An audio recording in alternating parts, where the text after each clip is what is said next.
There are so many things I could and actually want to say about Lorna Goodison, but I'm going to pick a few.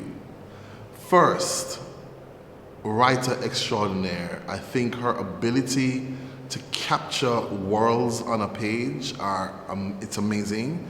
Her use of language, the intricacies of language, but also the way she jumps out the box and just does a whole different construction. So sometimes you go back and you think, wait, was that a typo?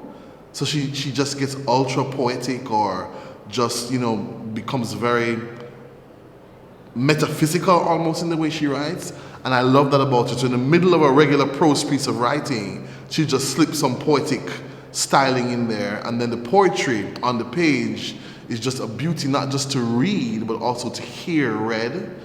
She is, I think, one of the best readers of her own work that I've ever heard.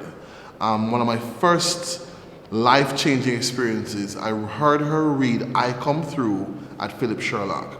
And I sat in the theater thinking, how do you do this? How do you stand with a book in your hand in front of a microphone and transport us to this other world? It was absolutely amazing. She made me see this woman and hear the songs and see the dogs nipping at her head. It was incredible, and I've never forgotten that.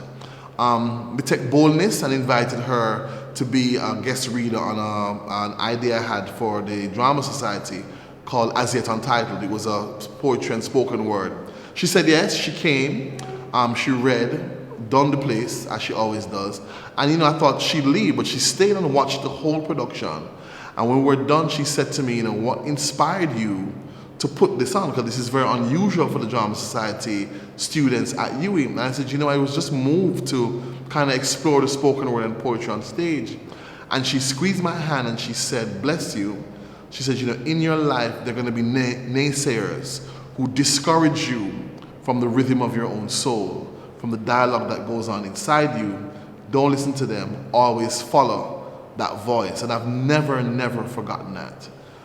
The last thing I'm going to say, Miss Lorna is a healer woman.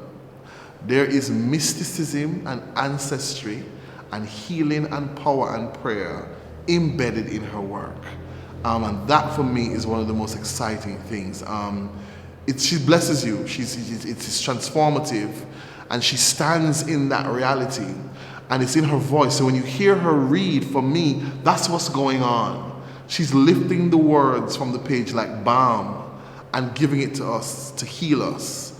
And it is an amazing thing to see. I'm glad I've been alive to see her, hear her, but also to know her. She's one of the most gracious people. When I told her I wanted to do this show honoring her work, she was so excited and happy. She sent me some original work to put in the show. This is Lorna Goodison. Me can email Lorna Goodison and she respond like in a day. And if she take longer, she's apologizing.